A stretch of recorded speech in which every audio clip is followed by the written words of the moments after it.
Good morning. My name is Rob Thacker. I'm the music director here at St. John's. We're going to sing our gathering hymn for today, hymn number 361, Enter, Rejoice, and Come In, and hope that a few more enter as we rejoice and they come in. Please rise and embody your spirit, 361. Here we go.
Good morning. I invite you to join me in reciting our chalice lighting, which will be on the screen behind me.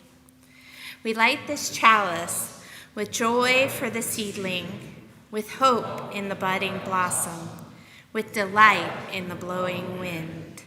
We light this chalice for the joy of the earth. Thank you. Good morning again.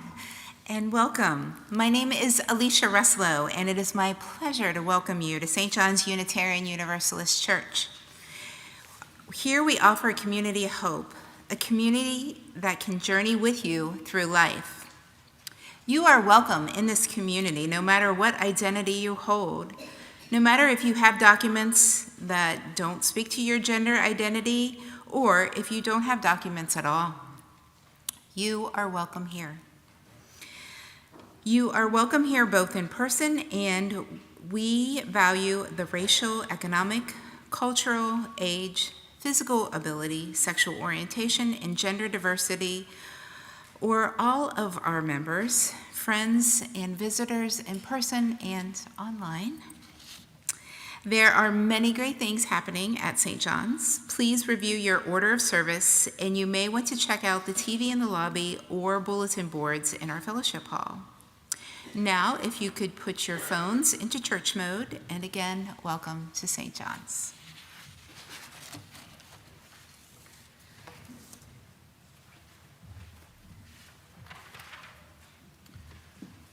We're now going to sing hymn 387, The Earth, the Water, the Fire, the Air. Please rise and embody your spirit. It's very simple. So what we're going to do is we'll sing it through once all in unison, and then tune your ears and sing a part. We'll see how it goes. Hopefully it's within the chord somewhere, right? Here we go.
I'd like to invite you to read the affirmation.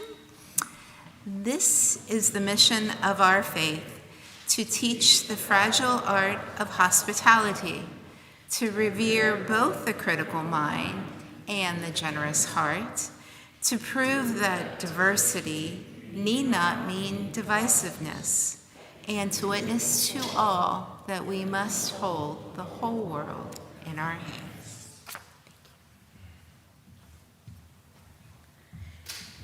Every week, we make time in our service to ground ourselves in what we value. We celebrate and honor our joys and concerns by coming forward to place stones representing what we carry into the sand of our beloved community. If you would like a joy or concern to be read, please leave them on the table. And if you're joining us online, please enter a joy or concern in the chat that you would like shared, and we will read them from the pulpit.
place a stone representing all of those who are not here with us today to place their own. And we light the candle representing everything that we carry as a part of this community. We have one joy today. Today would be Rick Prairie's 91st birthday.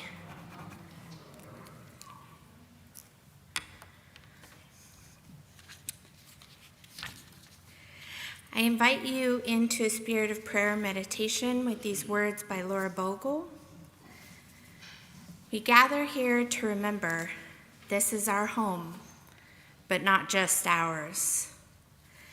This land we live on, this water we drink, this air we breathe, these old mountains that hold us steady to our ground, these forests that give us their healing green, these flowers that give us their beauty and fragrance, these fields that give us our daily bread, these stars that show us our place, the wilderness and tame backyards, all of it our home.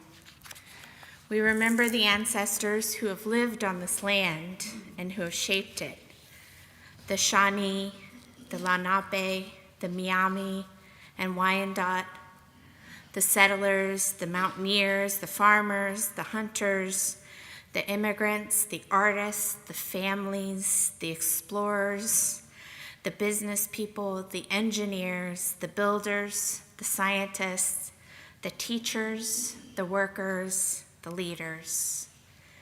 We inherit their choices. We honor the animals and creatures that have made their home in this land, the ones here now and the ones who used to be here. We envision the future generations who will live on this land and let their voices fill our hearts. We gather here to remember this is our home, but not just ours.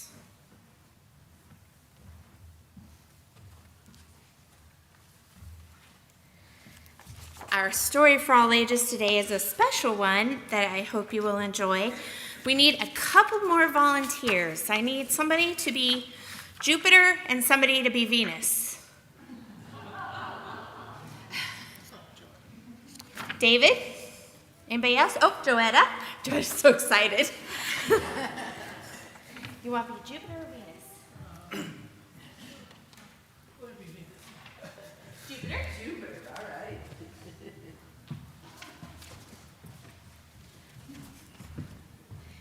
And if everybody who has parts, if you could line up, you're going to use this microphone, except for the narrators. Preston is one of our narrators, and I'm the other one. We'll be up here. And then our planets will be here.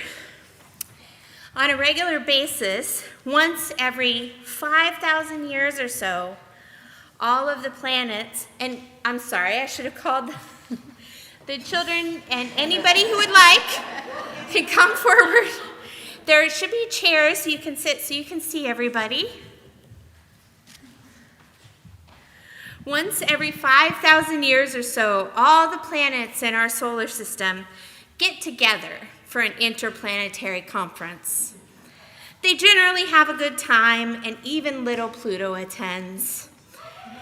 This year, although some of the larger planets had other obligations that weekend, you know how it is. This time, however, the meeting was much more serious than usual because Earth was very upset. They used to be so cute and friendly. They used to be so gentle and always used to thank me for everything, for the plants and animals, and they needed for food, for the rivers full of fish, for the gentle rains that watered their crops, and for the great trees. They used to build their homes. They used to sing and dance, and sometimes I would sing to them. Oh, we had so much fun back then. So clever those humans were, so full of invention. I used to just wait to see what they were going to do next. Well, what's the problem then? They sound rather delightful to me. Earth sighed deeply, and huge waves crashed against the shores of 1,000 beaches. Great forests bent and swayed in a sudden violent wind that swept across continents. I said they used to be so cute and friendly and polite, but no longer. Now they just take and take and take. They tear me up by looking for gold and oil that they burn until my very skies are black and smell like burning. They eat all the animals, and they bulldoze everything to make room for their great poisonous cities. And you wouldn't believe how messy they are. They make so much garbage, and then they just throw it in my oceans or leave it laying around in great heaps. And they always want more and more and more, and they're never satisfied no matter how much they take. She stopped for breath, and a single tear fell from her face, splashing into the Indian Ocean, where it quickly turned into a hurricane. The worst part is that they don't sing to me anymore, and they never, ever say thank you. I just don't know what to do with them.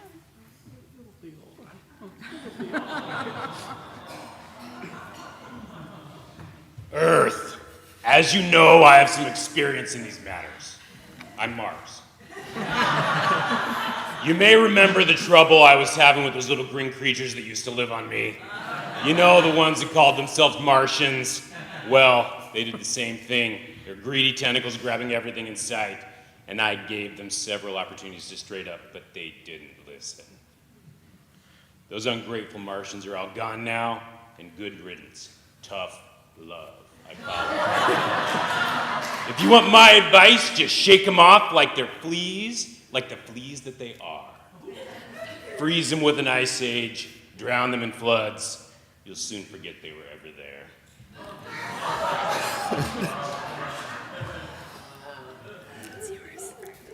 Some planets nodded, especially Saturn, who always seemed to be in a sour mood. But Pluto just looked sad. What do you think, little one? Oh, Earth, I am so sorry for your pain. The way they are treating you is terrible. But look at me. I float alone in space, just a big block of ice. I have no one to talk to, and no one has ever sung to me. As I drift along through eternity, I dream that someday I will be able to share myself with others. I dream that one day I will be needed, that I will be able to feed creatures of my own and watch them grow and thrive. But it seems that is not meant to be, not for me. But for you, Earth, you have all of this. So many creatures depend on you, even if they forget. Maybe they can learn. Maybe they can grow. Maybe they have forgotten how to sing to you, forgotten how to thank you. Please be patient for a little longer, Earth. But what do I do? I can't take it anymore. I can't wait forever for those foolish humans to start behaving themselves. Sing to them. And so Earth began to sing as she had not sung for a very long time. It was a song of creation, of love, and promise of warm earth and cool water, of fresh spring grass and deep forest. She sang of dolphins and mountains and people. Yes, she even sang of people, of the humans she still loved so dearly. The earth sang, and every living thing swayed and leaped and sang with her, but the humans could not hear her song. Except for one little girl who lived with her parents in Santa Barbara. She was digging with her mom in their garden when she heard the earth song as if it were coming from someplace deep inside her body.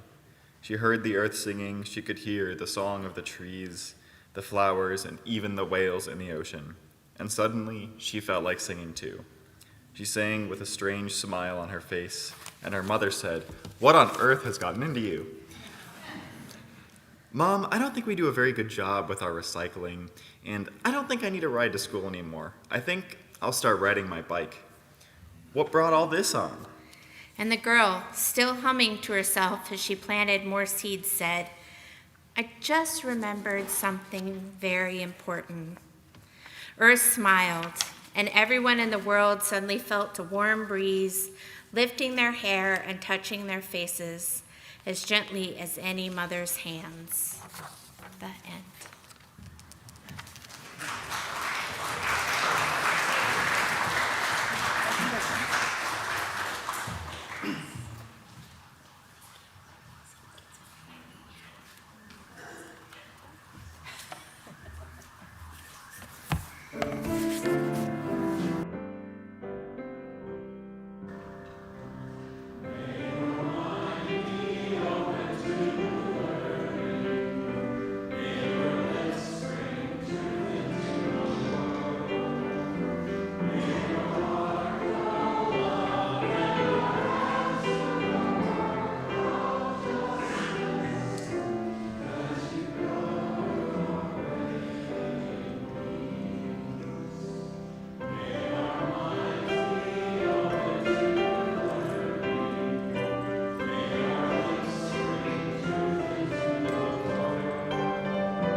In this community, we give not out of obligation, but out of gratitude.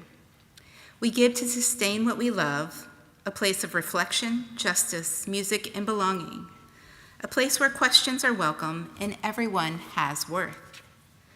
Let this offering be an act of hope, a practice of generosity, and a reminder that together we shape the world we long for. May we give as we are able with open hands and open hearts.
Thank you, Stephen, for playing and writing that beautiful piece. Our reading this morning is by Mary Oliver. My work is loving the world. Here the sunflowers, there the hummingbird, equal seekers of sweetness. Here the quickening yeast, there the blue plums. Here the calm deep in the speckled sand. Are my boots old? Is my coat torn? Am I no longer young and still half perfect? Let me keep my mind on what matters, which is my work, which is mostly standing still and learning to be astonished. The phoebe, the delphinium, the sheep in the pasture, and the pasture, which is mostly rejoicing since all ingredients are here, which is gratitude, to be given a mind and a heart in these body clothes, a mouth with which to give shouts of joy to the moth and to the wren, to the sleepy, dug-up clam, telling them over and over how it is that we live forever.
Thank you. Beautiful as always.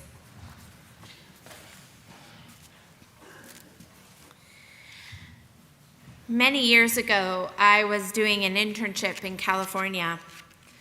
While there, I couldn't pass up the opportunity to see some of the most beautiful off-road sites. And I had planned my entire day around this one trip into the woods. When I got there, I was transfixed, watching as the water cascaded down the falls that stretched only 6 feet above me. The waterfall was deep in the woods and on a nearly unmarked path. And every summer when the rain stopped, the water slowed. But this day was just in the middle of California spring, and the small hidden waterfall was green.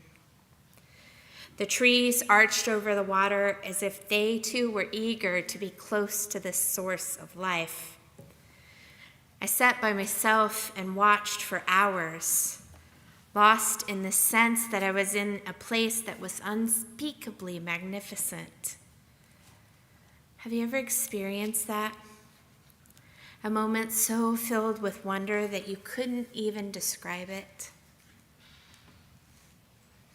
In his poem, Gratitude, Reverend Max Capp says, "Often I have felt that I must praise my world for what my eyes have seen these many years and what my heart has loved. And often I have tried to start my lines. Dear Earth, I say, and then I pause to look once more. Soon I am bemused and far away in wonder, so I never get beyond dear Earth." Have you felt that way? Become so in awe of the natural world around you that you just get lost in wonder. These moments of wonder remind us of the connection we have to Earth. In the Jewish and Christian stories that form one of the sources of our faith, the book of Genesis tells us of God's busy first week on Earth. After creating plants, creatures of the sea, land, after creating day and night, God created humans in the image of God. Jewish and Christian theologians remind us what that ancient story is trying to tell us. We are created as creators, creating as a part of our nature. And we've been co-creating with this planet from our very first thought as independent beings. We've shaped and formed the world around us, from the inventions of methods to create and harness fire to the planting of the first crops. And it's only really been in the last few generations that we've been able to easily separate ourselves from co-creating life with the planet on which we live. Our ancestors knew the rhythms of Earth. They understood how too much rain or too little would affect the food the community was cultivating. When we were a little more closely connected to the cycles of the planet, people knew certain foods were available in certain seasons. They understood the quality of the land and water around them were directly tied to their own well-being. Do you remember when states locked down during the early days of the pandemic? Probably haven't forgotten that yet, right? Virginia and I were living in Michigan at the time, and the day before the stay home, stay safe order took effect, we went to the Farm and Fleet store. How many of you did something similar? Nobody? Just us, okay. Well, this might not hit you as much as I had expected. We bought a bag of soil and some seeds, looking for food that would grow at this time of year and in the partial shade of our apartment balcony.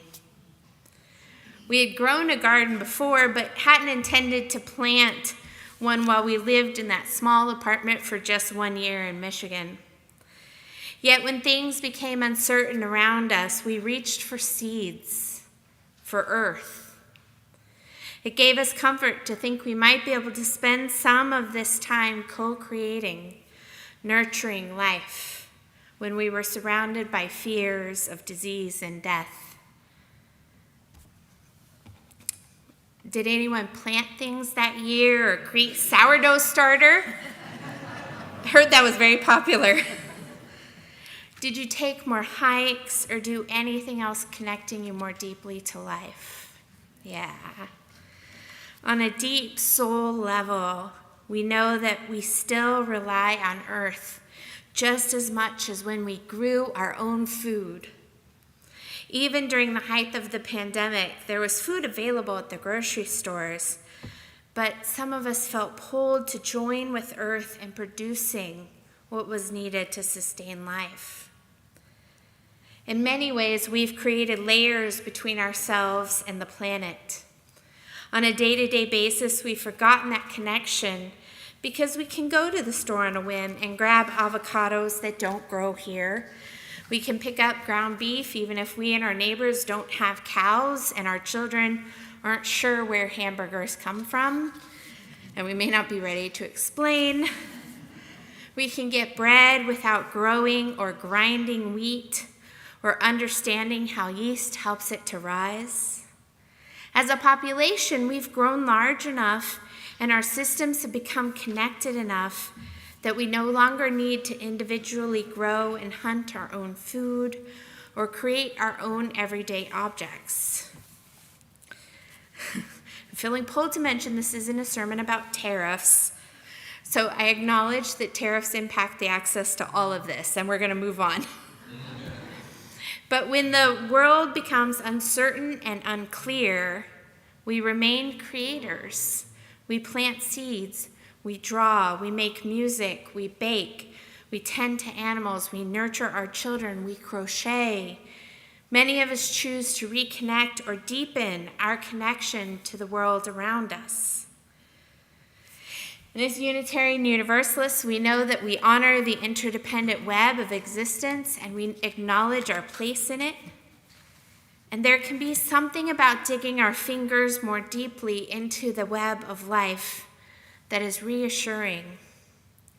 It's a reminder of connection and presence in our world. And we need it. We need to reconnect more deeply.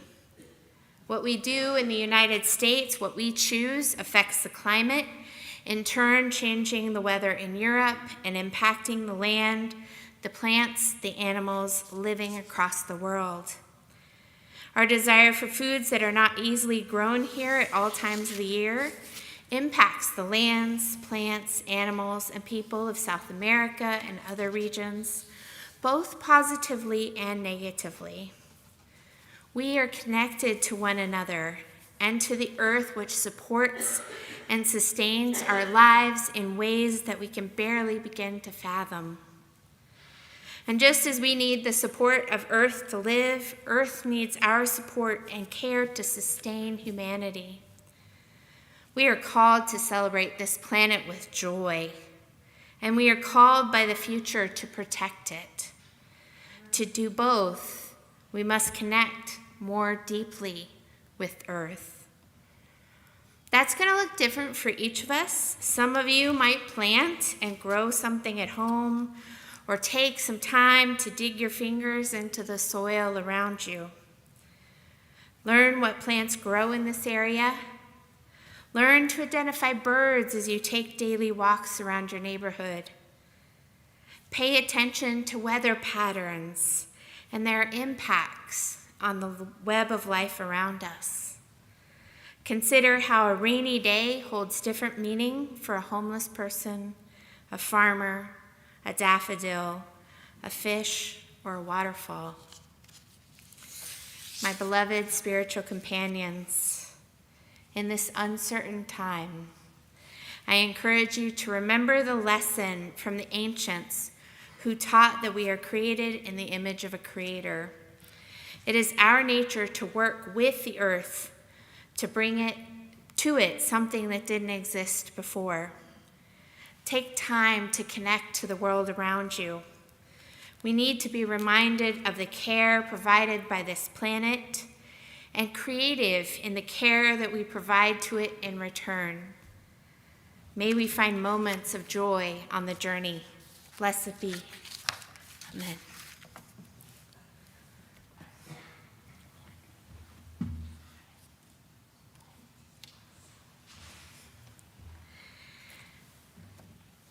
As we move into the time of greeting your neighbors, I wanted to let you know that in the last couple of months, we have started having designated welcomers. These are specific people that you can ask questions of, although everyone in St. John's is a part of our welcoming team.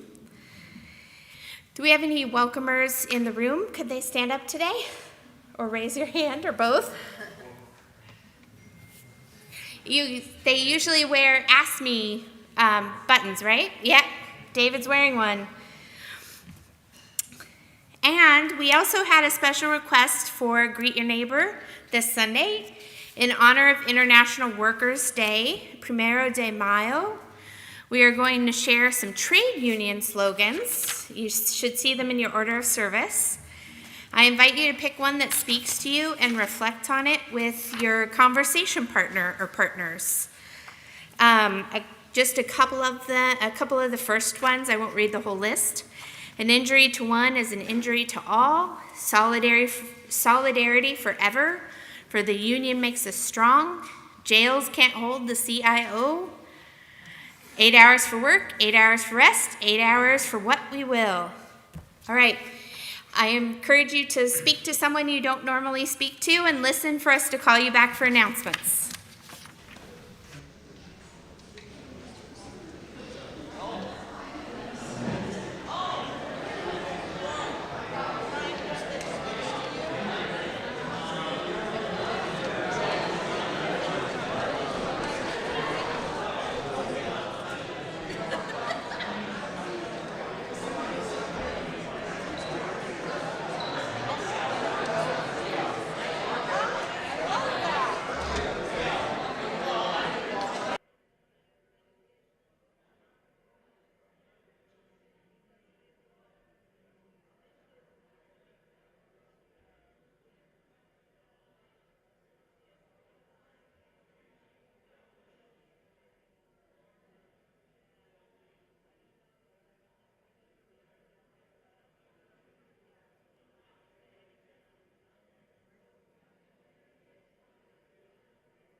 All right.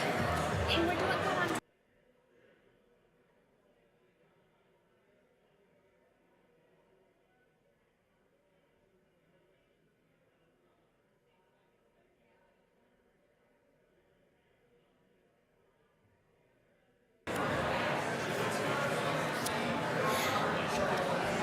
Going to encourage you to start wrapping up your conversation. You can rejoin it after the service and sit where you are or sit somewhere else.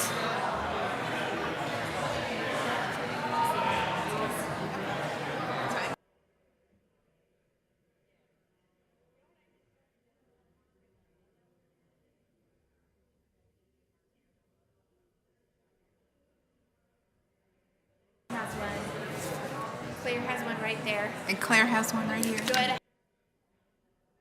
And I believe Emily does. Emily, don't get too comfortable. I understand you have an announcement. Welcome back. Thank you, everyone. I would invite the people who do have spoken announcements to come forward as I quickly kind of go through these. UU churches in Ohio are coordinating an action called Our UU Senators. You wanted me to read this, right? Claire did, yeah. Claire, okay. So, to send postcards to our U.S. senators from Ohio asking them to act as a check on executive outreach and preserve the Constitution. We have pre-printed over 40 postcards and have a few blank but addressed postcards in Crow Pfeiffer after the service. You can fill them out and leave them here or take them home in mail. We are welcoming some families in May. Sign-ups are, you can use this QR code or go out and see Wanda. That will be May 4th through 11th. Also during that time, meditation group will meet upstairs in Wells. We would also invite you to join conversations with the board about our next ministry. No lunch this Wednesday with Rev Jenn. Next Sunday, it's not next Sunday. The men's group will meet, and there's also information in your bulletin about UUSC Resistance Network. Yeah. Great job there. So Alicia mentioned the conversation with the board. I just want to call that to your attention, but I also want to say we will have childcare available and a little light lunch for those who are, no, that's not that week. I got our weeks mixed up. No lunch, because it's at, next Sunday, it's at 9 o'clock. We aren't having lunch at 9 o'clock. No, forget that. But we will have childcare. We will have childcare at 9 o'clock next Sunday for the fourth of our 5 conversation times about our future minister here after Rev Jenn leaves us in August of 2026. So, and then there's also a second one that's on Zoom, and you have to bring your own food to that. Thank you. We really hope you'll join us. Hi, my name is Emily Hodges. I'm on the leadership committee, which is also the nominating committee for board positions. David Strecker, can you stand up? He's on the committee too. And is Melissa here? Melissa's not here, and Rich happens to be in Cleveland. Rich Overturf is my other committee person. We have neglected to post the elected positions that are available. It just slipped through the cracks somehow. But there are 3 elected positions available. We are delighted to announce that we have candidates for 2. The vice president candidate is Erica Strauss. Vice president is 1 year, then that person becomes president for another year, and then the 3rd year they are past president and very active on the board. The other board position that's open is program director, and Greg Terhune has agreed to run for that. Can you stand up, Greg? So, thank you. Okay, and we have there's a 3rd position available, which is fund trustee, and we're still looking for someone for that. So after the service, I will be out. I'm going to share the pledge table with my partner Charles. I'll be there if you're at all interested in being a fund trustee. It does not require investment acumen. The investments are done through the UUA, I think. But it does require learning about the various funds and serving a 2-year term to be with a 3-person committee of 1 people apply, when the board or others apply for funds from the trust, you are the ones who decide whether or not, how much, et cetera.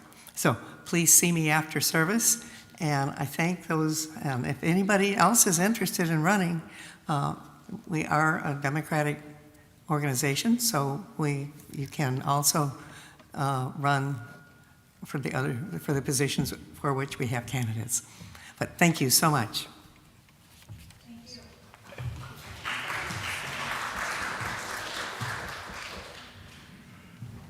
Am I just doing the announcement or are we singing right now? Okay. Just to remind you all, and put a plug in for May 18th, the choir is working very hard on some fantastic music. It'll be our spring choral Sunday. The title is The Roads to Home. And we've got some Broadway, we've got a piece Stevens written, we've got some a cappella, we've got a lot of stuff. And it's coming along, it'll be fantastic. So invite your friends, invite your family, invite anybody you see. We're happy to have them come May 18th, the third Sunday in May. So one more announcement, and then I'll be back up to sing. So. Yeah. Yes. Two things. We are having a joint service with First May 11th at First Unitarian. Starts at 10:30. So be there and be there at 10:30, because if you're here at 11, it's going to be very quiet. Which is not unappealing, but I advise going there. It's going to be a question box type service. So look in the e-news if you would like to submit a question, the email, or just ask me and I'll give you the email to send the question to. And my last announcement, I will be on study leave this week from Monday through Friday and checking my email very infrequently. So if there's an urgent thing, please call or text. I'm going to be in Illinois at a transitional ministers seminar. So hopefully I'll come back with some good stuff to share with you all. All right, let's sing. All righty. Please rise in body or spirit, and we'll sing our closing hymn, 203, All Creatures of the Earth and Sky.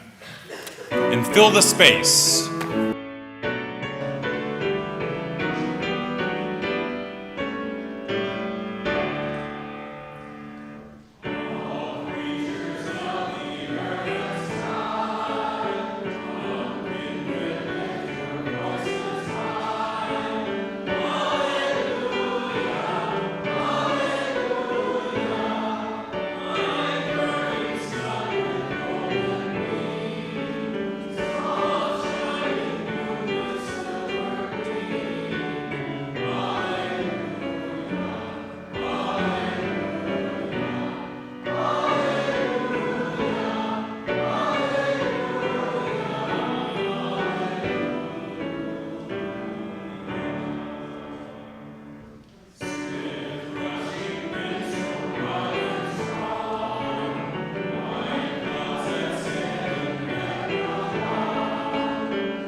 On this celebration of Earth Day, may you go into the world with hearts open to the wild and living planet. May you honor the life around you and feel the wind lifting your hair and touching your face. Go in peace, go in love. Blessed be.